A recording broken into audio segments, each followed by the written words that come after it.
I have a lot of family members. I come from a religious community that doesn't believe in the public school system and tends to have a ton of kids. I have an older sister, Julia, a stepbrother, Ron, a stepsister, Molly, a half-brother, Joe, and a half-sister, Lucy. Growing up, all of us were homeschooled. This involved a lot of neglect, lack of textbooks or seasonally appropriate clothes / shoes, unheated house, and sometimes physical abuse. I lived mostly with my mom, but spent weekends with my step-family. Both houses were dysfunctional. My stepmom used to have a severe problem with alcoholism, although she's been better in the last few years. Ron is my best friend and I would be lost without him. We've supported each other through years of hard times. And we discuss a lot how our lives could have been different if we'd been sent to school or generally had a more healthy home life. Obviously, we don't want the same thing for our younger siblings. And don't want to see them struggling in minimum wage jobs while trying to study for a GED the way we're doing. When I went to visit him recently, I found that my stepmom had gone out of the country for an entire week and left the youngest two at the house.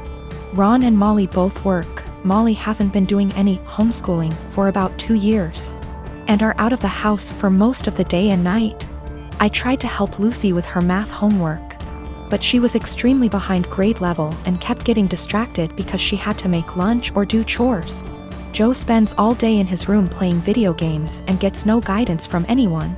I tried to as gently as possible get him to do some reading, but he doesn't understand how serious the situation is, and obviously is having too much fun to care. So I called CPS and reported educational neglect. And obviously everyone knew it was me.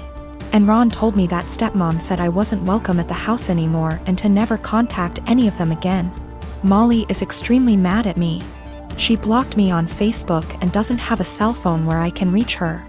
Julia, who somehow heard about all this despite living across the country, also blocked me on Facebook and reported my Facebook as impersonating a celebrity. Facebook deleted it, generally making everything harder. This stings even more because I'm already estranged from my bio mom over my religious beliefs. I now have no family members left, besides Ron, thank bejeebus, who want anything to do with me. I feel like I make enemies everywhere I go. Ron has been saying for years that he can't call CPS, and I guess this is why, but at least he doesn't blame me. He suggested that I try to talk to stepmom once some time has passed, but I would have no idea where to begin. My mom is a huge Harry Potter nut. She and my dad actually met in a Harry Potter IRC, like Discord but for old people.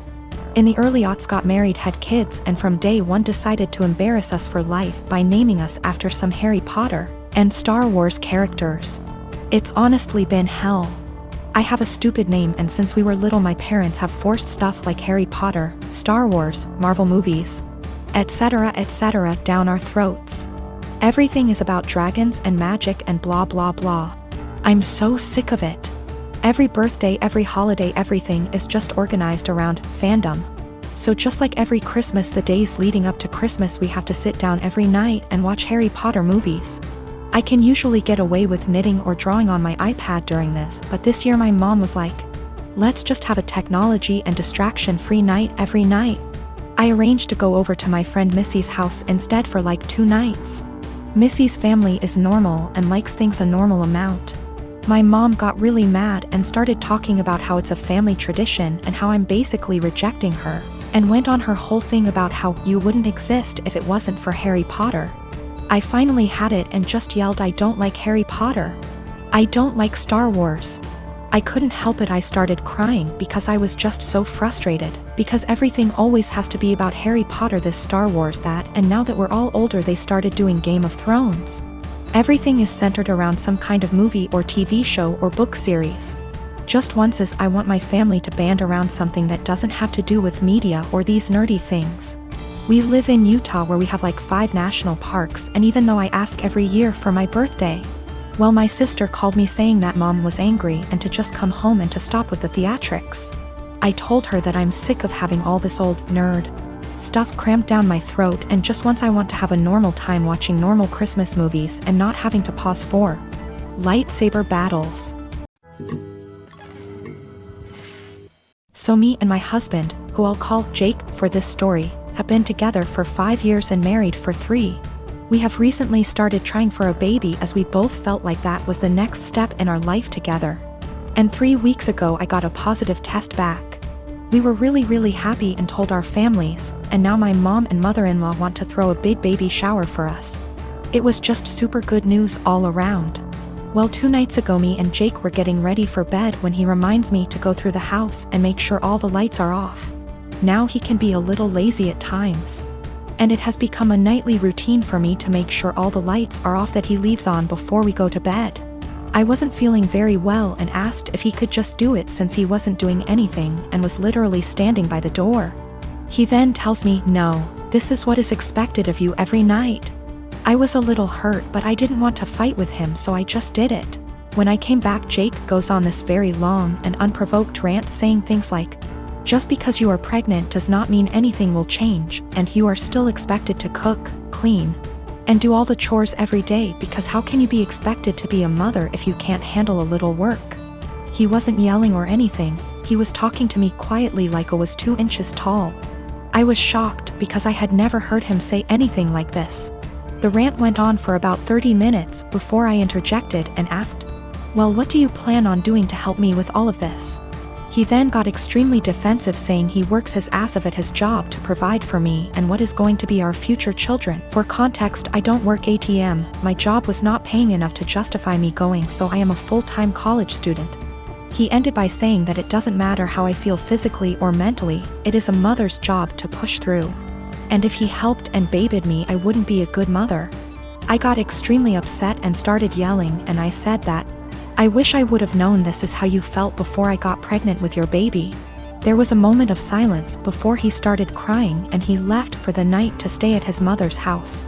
He hasn't been back yet, and my mother-in-law and sister-in-law have called me berating me and saying I broke Jake's heart with what I said, and I need to apologize immediately, and until I do he isn't coming home. I don't know how to feel. So for yelling at my husband after he said he isn't helping me with anything during the pregnancy because it's a mother's job to deal with it? Okay. I am getting some things together and am going to be headed to my mom and dad's house. My mom is furious with him and doesn't want me apologizing to him or talking to him without the situation either being recorded or having a witness. I have 2 sisters that I'm close with. I also have a niece, Leah. Leah is 16, and after my ex-wife decided to split up and divorce due to infertility problems that lasted for 5 years, I started a college fund for Leah to help her go to her chosen college. That was in 2019. Now I visit my mother's home, where my sister and Leah are living, every week to spend the weekend together. This past weekend I was asleep upstairs while my mother, my sister and Leah were in the kitchen. I came downstairs to grab a glass of water and heard my sister talking about my ex-wife expecting a baby with her new husband. This struck a nerve and I kind of froze from shock. I then heard Leah react to the news repeatedly saying, "I told you so, I told you so." Then explained she's always thought that I was the one with a problem for not being able to have a baby with my ex, but that I was too afraid to admit due to fragile masculinity. I could not believe what she said, but what made it worse is her following statement about how my ex was smart to get a divorce before it was too late. I went upstairs and into the room and shut the door and stayed there for hours. Mom and sister saw me about to leave and insisted to know what the problem was. I didn't want to argue, but I told them that I heard what Leah said about me. Leah stopped eating and got quiet. My sister tried to play dumb, but I told her I heard their entire conversation about my ex-wife and her pregnancy news. My sister tried to backpedal, saying Leah is just a kid who doesn't know much about this stuff and was just spouting nonsense. I told them I don't want to talk about it and they refused to let me leave, but I left eventually. I later sent my sister a text telling her about how hurt and devastated I was because of what Leah said, and told her I will no longer be responsible for funding her education. My sister kept trying to call, then texted saying Leah didn't mean what she said and offered to make her apologize, but I didn't feel comfortable being in the same room with someone who blamed me for something that was out of my control and something that literally turned my life upside down. My mother tried to get me to come over so we could talk, saying Leah doesn't deserve me turning my back on her like that. I haven't seen my sister nor Leah after what happened, but they are still trying to contact me. which means there's still a room for a discussion, and so I've decided to go see them tomorrow. Sit down together and have a long conversation. But this. I admit that I was mad when I told my sister about the college fund cancellation. I love Leah so much and see her as my own daughter. Unfortunately, her dad, my brother-in-law, is deceased, and so I understand losing a parent at a young age and relate to the kind of hurt she carries inside. Lost my father in an accident when I was 11, and I think that sitting down and talking things out is the best option before I make any decision. Also, one more thing to clarify, both my ex-wife and I were having these fertility issues.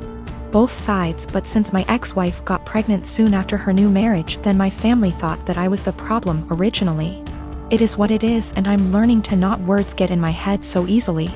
I'm not mad at anyone, I'm just trying to move on with my life like anybody else.